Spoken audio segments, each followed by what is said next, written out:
Hey guys, what's up and welcome back to another movie talk with Two Scoops. I'm your boy Two Scoops, and today finally is the day that I'm gonna finish my series review of the show Avatar: The Last Airbender. So today I'm gonna be reviewing season 3, book 3. Let's get into it. Book 3 is the final season of the show, and as such it had the responsibility of wrapping up plot points and character dynamics that had been developing since the very first episode. Season 3 introduces us to new friendships, new bending, new locations, and new character dynamics. And all of this comes together to create what I think is one of the best final seasons of any TV show in history. Yes, that might sound dramatic and extra, but that's how I feel. With all that said, let's have a discussion.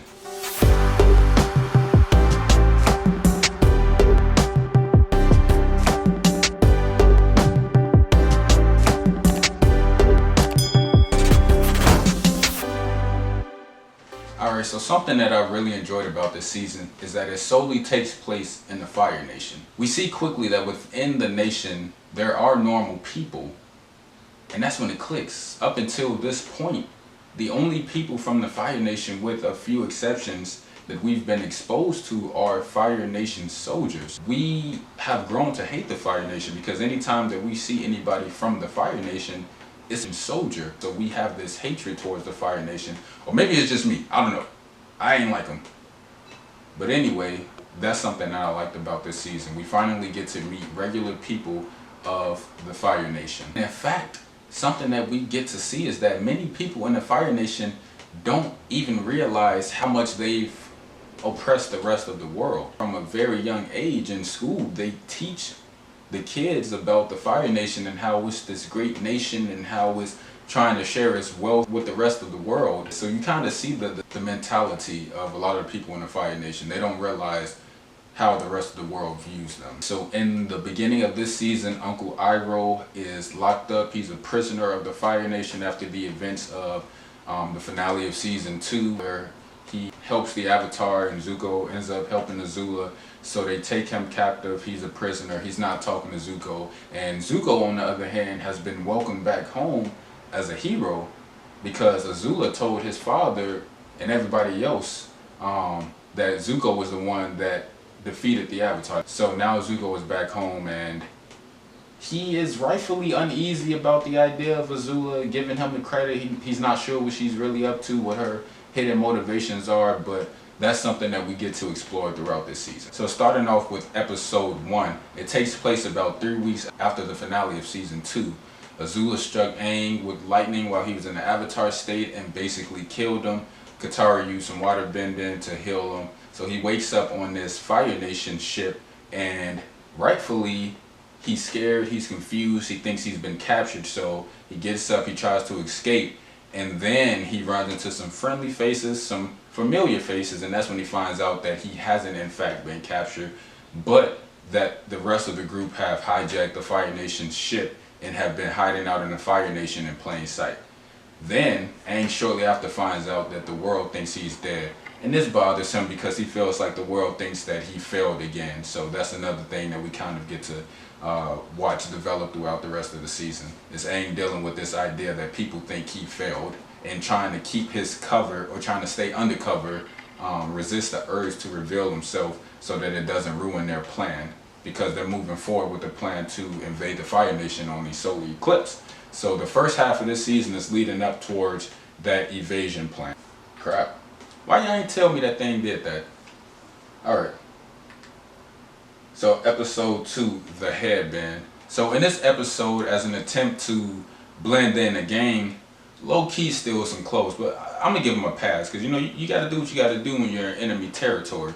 According to Sokka, Aang ends up taking a school uniform, and this is where we get the first glimpse into the youth of the Fire Nation, because Aang, with that uniform on, gets captured and they throw him back in school. They think he's ditching, and so we get our first glimpse into this kids of the Fire Nation, and you know, it's pretty interesting. I mean, the kids are the definition of oppressed, though. They can't even dance. So this is the first time that we kind of see what it's like growing up in the Fire Nation, and I gotta say, I don't blame them for growing up and being, you know, in the army and being angry all the time. I mean, you can't dance. I mean, come on, you gotta be able to boogie a little bit, you know what I'm saying? But I digress. This episode ends with Aang throwing a secret dance party for the kids, and this is the first time that Aang gets to see that, you know what, everybody in the Fire Nation isn't bad. So going on to episode 3, The Painted Lady, the group comes across a town on a lake that's in pretty bad shape because a nearby factory is dumping waste into the water.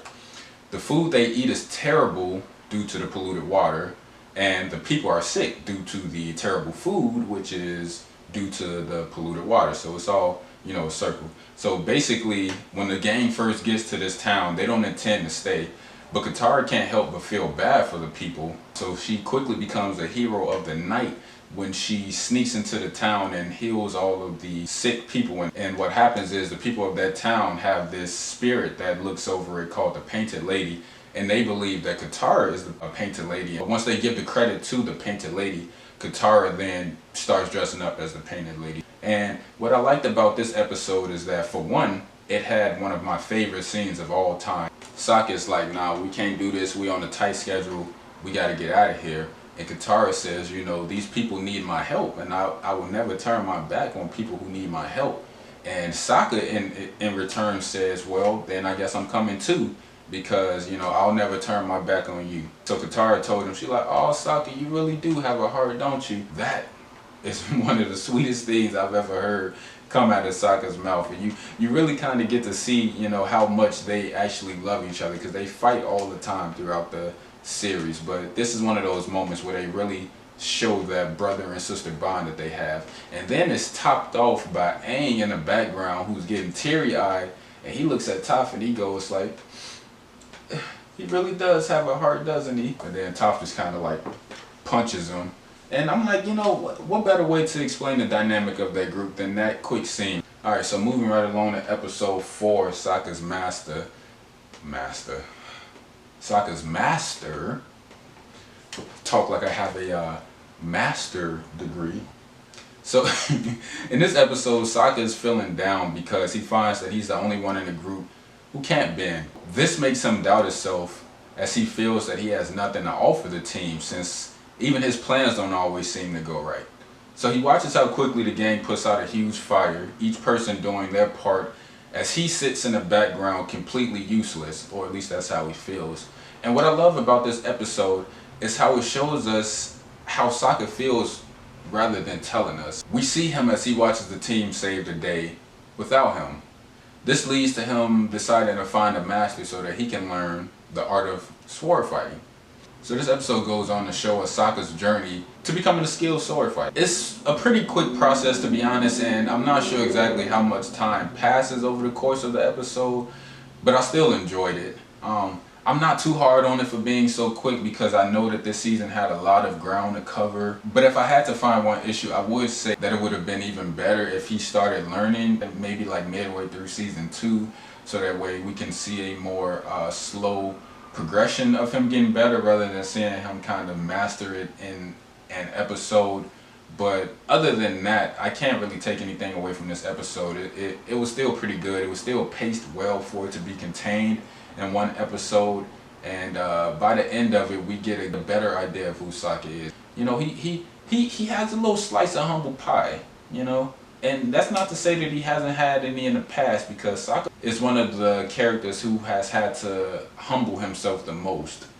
But in this episode, it's handled very gracefully. Alright, so we're going to episode 5, The Beach. So in this episode, we finally get a story that focuses on Zuko and Azula and May and Ty Lee, and we get to see their dynamic a little better. And what I enjoyed about this episode is how for the first time we get to see Zuko and Azula kind of, sort of, possibly, maybe getting along and actually having a healthy and normal sibling relationship. So what happens is they visit a family beach house, and while they're there, they actually do normal teenage stuff. Like they play volleyball and they go to a party. And this episode is one of the most laid back of the entire show, honestly. If you had never seen the show before and this was the first episode you saw, you might have thought it was a different show altogether, just based on how uneventful it is. It's really just them hanging out on a beach. But in this episode we get so much character development. We find out, how angry Zuko really is. We find out why May is so emotionless. We find out that Azula has some type of hurt feelings towards her mother, for calling her a monster. Even though she fully accepts that she's a monster, she admits that it still hurt her feelings. And we just get to see a dynamic of the antagonist that we hadn't seen so far. And that's one of the things that I have to praise this show for. Its ability to make you care about every single character. It's not just the main characters. It's not just the main character. Everybody is thought about. There's thought given to every character and what makes each character tick. We also get to see a more vulnerable side of Azula from the perspective of having boy problems. We see her confine in Ty Lee about her having a hard time talking to boys or figuring out how to talk to boys because she's so aggressive and so evil. She can't get rid of the evil in her. She says things that come out kind of evil, and it scares people because they think probably that she's evil. But anyway, we get to see that, so that's just another brownie point for this episode. Also, we get to see how Zuko feels so out of place even though he's back home, something that he's wanted to do for 2 or 3 years. I want to say 3 years. He's been chasing the Avatar, trying to get back home, trying to regain his honor. And now that he has it, we see that he has a hard time accepting it. And most of that is due to the fact that he knows he had to betray his uncle to get that honor. And then the other half of it is the fact that he didn't kill the Avatar. Azula did. And on top of that, he's not even sure that the Avatar is dead. He actually feels like he might be alive. So he feels like he's there as a lie. And so he's understandably skeptical about his place there. And so he's having a hard time readjusting to things in the Fire Nation and feeling like he's really been welcomed back home. So that's an interesting dynamic that we get to see. Alright, so moving on to episode 6. Now I think episode 6 is one of the best episodes of the entire series. I know that's a bold statement, but hear me out. In this single episode, we find out the backstory to Avatar Roku and his relationship with Fire Lord Sozin. We find out that they were best friends, and we get to see them grow up together. Within the episode, we get to see the transition between, young boys to young adults to adults to old men. And we get to see them become 2 of the most powerful leaders in the world together. And we also get to see when Sozin first gets the idea to use the comet to invade the rest of the world. We also learn that Zuko and Aang have a shared ancestor. Or, well, an ancestor for Zuko, a past life for Aang. We find out that Avatar Roku's granddaughter was Zuko's mother. Talk about a plot twist. And what I like most about this is that it gives meaning to the inner battle that Zuko is going through. The constant conflicts between good and evil, that has basically tormented him his whole life up to this point. Is because he has one ancestor, Sozin, who basically started, or not basically, did start the war, this 100-year war, with one evil intention. And then on the other hand, his great-great-grandfather was Avatar Roku, who, as the Avatar, his job was to try to bring peace back to the world. So, that's gotta make for some back and forth. Back and forth. But basically, we get to learn the shared past of Aang and Zuko's past lives, or their ancestry. And it's very interesting to finally see a glimpse into Roku's life. And we also get to see him basically single-handedly put out 2 volcanoes, even though he failed. But now I have to give credit. I don't remember who I heard it from or where I read it from, but somebody brought up the point that in season 1, when Aang stops that volcano, they was like, yeah, Aang finally got a chance to redeem himself because Avatar Roku died trying to stop those 2 volcanoes from erupting. So that's just a cool, extra something that you might not have picked up when you watched it. I definitely didn't, so credit to wherever I saw that at. Episode 7, The Runaway. Now this episode was pretty entertaining, but other than a heartfelt conversation between Katara and Toph where Katara admits to having to take on the responsibilities of being a mother after her mother was killed at such a young age that, it's forced her to become the overbearing, overprotective, mother-like figure that she is to all of them. And Toph, explaining to her how her parents cradled and protected and smothered her so much that any type of parental figure in her life, she automatically has this tension towards. So we finally get to see them kind of see where the other person is coming from, and they have a nice conversation. But other than that, nothing really happens in this episode. It's more of a pretty just entertaining episode. Alright, the Puppet Master. So in this episode, the gang runs into an old lady while camping in the woods. The lady reveals that she is actually from the Southern Water Tribe, where Katara and Sokka is from, and that she was brought into the Fire Nation as a prisoner, but she escaped and she's been hiding in the Fire Nation ever since. So the old lady is a waterbender, and Katara and the old lady are drawn together. They become friends, they click instantly. And so the lady starts teaching Katara some waterbending techniques that she'd learned over her years in the Fire Nation, being out of her element, how she learned to adapt. So, learning how to pull water from the water molecules in the air, or extracting water from plants and trees. But most importantly, this is one of the first episodes where we get introduced to a new level of water bending, and it is blood bending. I don't know why I did that. In my head it seemed like it was a good idea, but when I said it I realized it wasn't. So blood bending. The old lady mastered blood bending. She taught herself blood bending so that she could control the guards in the prison and break herself out.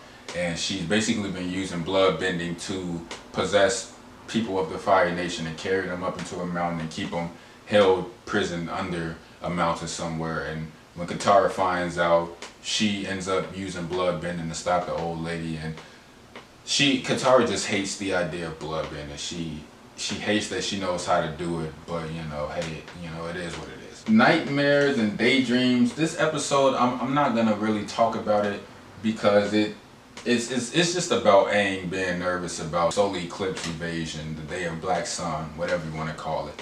He's nervous because he hasn't mastered fire bending, and he basically is just still learning earth bending.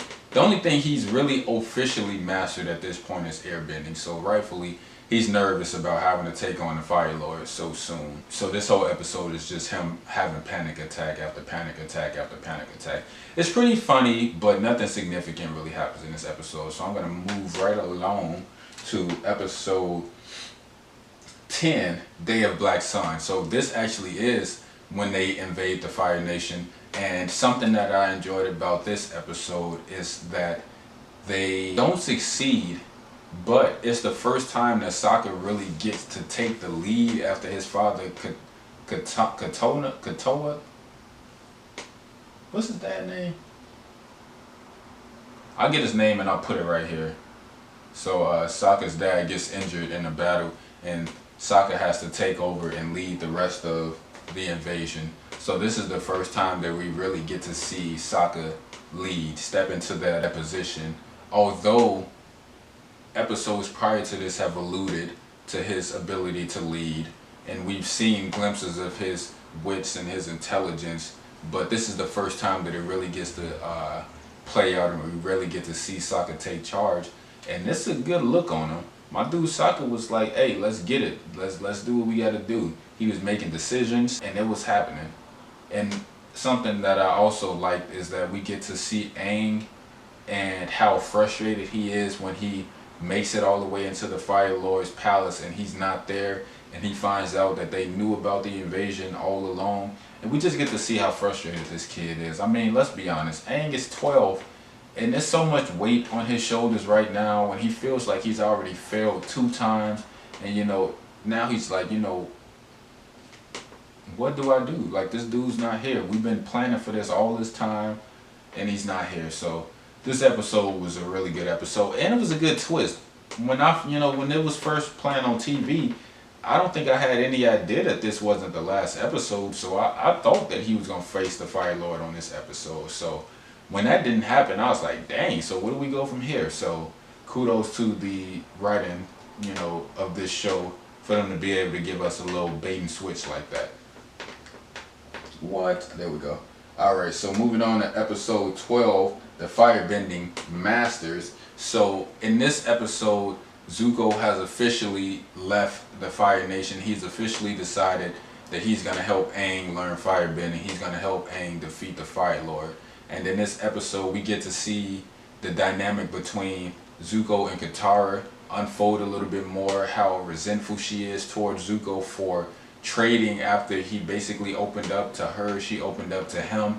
And we see the group have to allow Zuko to become a part of the group. It's a slow process, but it's just it's so much opportunity for comedy with that situation, especially with Sokka. Just this one scene where Sokka's like showing him to his room, and he's like, well, yeah, just stay here, make yourself comfortable, and dinner's gonna be at this time. And it's such an awkward thing because Zuko's been chasing him all of this time, and now all of a sudden he's here and he's offering to teach Aang firebending.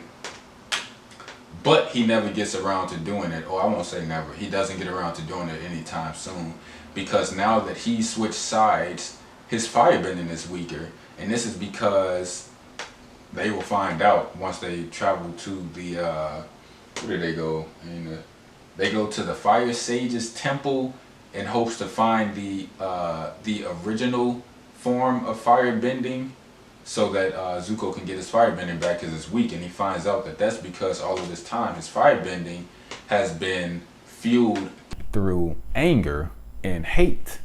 And now he doesn't have any of that anymore. He's, more or less happy. And so his firebending is weaker. And so Aang and Zuko have to go and discover the ancient original form of firebending. And they find out that dragons aren't extinct. And, they find out what firebending really is, and how it's not just destruction, but that is light, and that is, all of this amazing stuff. And by the end of the episode, Aang shoots his first real fire blast, which is pretty exciting. The Boiling Rock.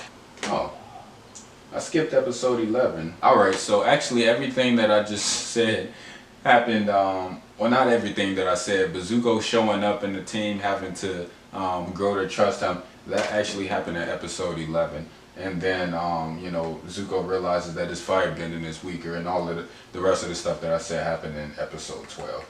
But if we go back to episode 10, at the end of that episode, the main group, only they get away. The rest of the people who were part of the invasion, Sokka and Katara's dad, Hakoda, that's his name, Hakoda, and, the rest of the Southern Water Tribe, fighters, and everybody that came to help in that evasion got taken captive. And Sokka asks Zuko, if somebody was captured by the Fire Nation, where would they take them? And Zuko tells him, to the Boiling Rock, which is a heavily guarded prison in the middle of a volcano. But anyway, in this episode, Sokka and Zuko go off to try to, one, see if Sokka's dad is there, and two, bust him out. And so in this episode, we get to see Sokka for the first time not try to come up with a plan. His thing is, my plans haven't been working out. This time I'm just gonna wing it. I'm just gonna go. And so they get to this prison, and not only is Sokka's dad there, but it turns out that Suki is there. So now they have to figure out how to get all of them off of this, or break out of this prison. And it's pretty funny. It's a really good episode, but I can't really pin down what it is about the episode that I like so much. But it's a good episode. They succeed in the end. Sokka actually comes up with a pretty brilliant plan to get them off of the volcano, but he ends up scrapping it because he finds out that his dad could possibly be there. And so he decides to stay behind to find his dad. His dad is there. They have to come up with a new plan to get out. And it's just a really good episode. We get to see a dynamic between Sokka and Zuko that we didn't before. They kind of bond over this trip, and it's like the first in a series of Zuko going out and bonding with individual people of the team. Actually, the second. The first was with Aang. So yeah, the Boiling Rock. Oh, this episode has the scene that a lot of people really like, where Sokka and Zuko are in a hot air balloon and they're talking about their past and their hurt, and Zuko says something about his girlfriend not wanting to talk to him anymore, or how his first girlfriend dumped him or something like that. And then Sokka goes, "My first girlfriend turned into the moon." And Zuko was just like, "That's tough, buddy." But yeah, so I like that episode. I don't, like I said, I can't really figure out how to put it into words why it was so good to me, but it was just a really entertaining episode, and I really enjoyed seeing Sokka and Zuko work together and accomplish the goal. So episode 14, the Southern Raiders. On this episode, Katara gets her chance to go out with Zuko, and over the course of this episode, they kind of mend their relationship because Zuko wants to know why Katara is so angry at him. Everybody else in the group has seemed to forgive him, for everything that he's done except for Katara.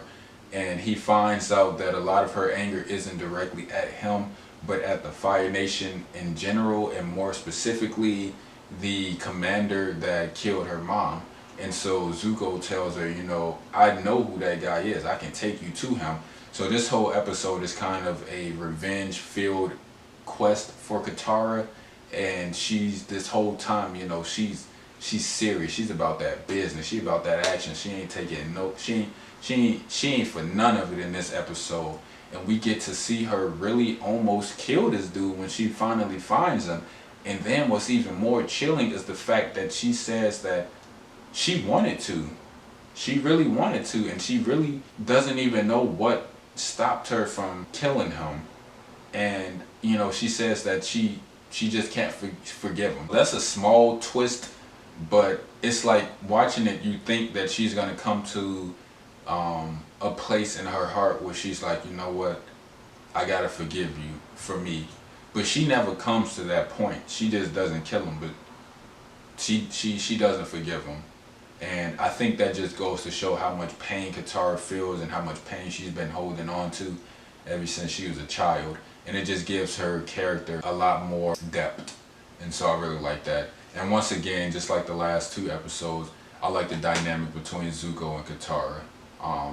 I gotta say, Zuko, I never thought when I first watched this that I never imagined that he would end up joining the group. But he almost, to me, he fit in almost instantaneously. Episode 15, the Amber Island Players. Is it Players? Yeah, Players. Alright, so something that I found out recently, I didn't know when the first couple times I watched the show, is that this episode is actually a recap episode. If you've ever seen any type of show and watched it all the way through, notice how every show has one episode where it's basically an episode built up of flashbacks to past episodes. That's basically what this episode is, but it's so unique in the way that it does it, because it doesn't just show us flashbacks. It actually shows us in the Fire Nation, people put it on a play that's basically telling the story of Aang and the group and how they came to be. And so it's a really funny episode. It's a very interesting way to spin that form of an episode, so that even though I particularly really like those episodes, it shows you all of the best parts of all of the characters of the shows, of whatever show it is, if you know what I'm saying. So I always enjoy episodes like that, but this one is really funny, and we also get to kind of see how the group views themselves individually versus how the rest of the world sees them. For example, the person who plays Katara is this super over-dramatic, crying, giving inspirational speeches all the time, and it's like, you're like, that's kind of over the top, but low-key, Katara is like that. And then when you go back and watch the show again, you start noticing she does always have some type of, crying, heartfelt, inspiring speech that she does. She's always monologuing or something. And so it's a really funny episode. It's nothing super crazy that happens, but it's a pretty funny episode. Oh, okay, I see what's going on. Netflix combined the two-parter finale Because I'm like, I know there's another episode. There's a Sozen comment. There's a Sozen comment part 3, part 2. But anyway, this is the 2-parter. Now it's 1 hour. It's an hour and 32 minutes, so an hour and a half episode. And this is the moment that we've been waiting for. The comment has arrived. And Aang is nowhere to be found when it first starts off, because he's conflicted. In the first part of this episode, Aang is very conflicted. Everybody's telling him that he has to kill the Fire Lord. There's no other way. But Aang, being a monk and being taught that every life is valuable, even that of a fly or whatever weird combination animal, because this show has a lot of animals that's like combinations of different types of animals. But anyway, we get to see that inner turmoil within Aang, of not really knowing what to do. He doesn't really have an answer for this. He knows he's gonna have to face the Fire Lord, but he does not know what he's gonna do. He knows he's against killing. So this is the second episode where we get a whole new type of bending called energy bending, and it's taught to Aang by a giant, I keep wanting to say turtle dove. It's a giant turtle bear, turtle fish, turtle. It's a giant turtle something animal, and it was none of those animals. The correct answer was a giant lion turtle. It teaches Aang energy bending. It's what Aang uses to defeat the Fire Lord. So we get the big climactic fight that everything's been leading up to, and it's a good fight. If I'm being honest, I like the episode, I like the finale as a whole better than I like the actual fight between Aang and Fire Lord Ozai. Mostly because it's a pretty simple fight. It's not too much back and forth. It's mostly, Ozai is winning for the first half, and then the second half, Aang, goes into the Avatar state, and then he basically beats the crap out of, Ozai. So it's not really that back and forth, like, jab for jab, punch for punch type of fight that I kind of wanted to see. But I mean, overall, like I said, the 2-parter combined, it's a good arc. It's a good finale. I love seeing, Suki and Sokka and Toph work together to kind of take down the air fleet. I like to see on the ground Uncle Iroh and who was it? John, Aang's first firebending teacher, and King Boomy, and I can't remember the waterbending master's name. But getting to see them work together, the guy who taught Sokka how to be a sword fighter, getting to see them, all the members of the White Lotus, coming together and doing their part on the ground, and it's just a very inspiring episode. Uncle Iroh says something very inspiring, like, what is it? He said, "Today destiny is in our favor. I know it." It's so powerful. It's so inspiring. It's so just god dang good. But like I said, the actual fight between Aang and Ozai was my least favorite. Although I did like the very end when Aang did this, little earthbender thing, and he did the thing, and it was a cool looking thing, and I don't know. It was a good episode. It was a good 2-part episode, but the actual fight was a little lackluster. But other than that, the season was phenomenal. The show was outstanding, and I'm probably, honestly, most likely gonna watch it again because I just love it. I see stuff, every time that I didn't notice before, and everything just holds a little more weight when you know where it's going. Other than that, this has been my series review of Avatar: The Last Airbender. If you've watched all 3 videos, thank you. I appreciate it. This wasn't easy, writing scripts and trying to figure out the best way to tell this story or to review this show, but it's been fun. I appreciate you. There's more content coming. Thank you so much. This channel's about to blow up. You want to be a part of that. So if you like this video, please like, share, subscribe. Even hit that bell, turn your notifications on. I got videos coming. I got videos galore. I got videos like you wouldn't even know. I've been 2 Scoops. Thank you. Have a nice day.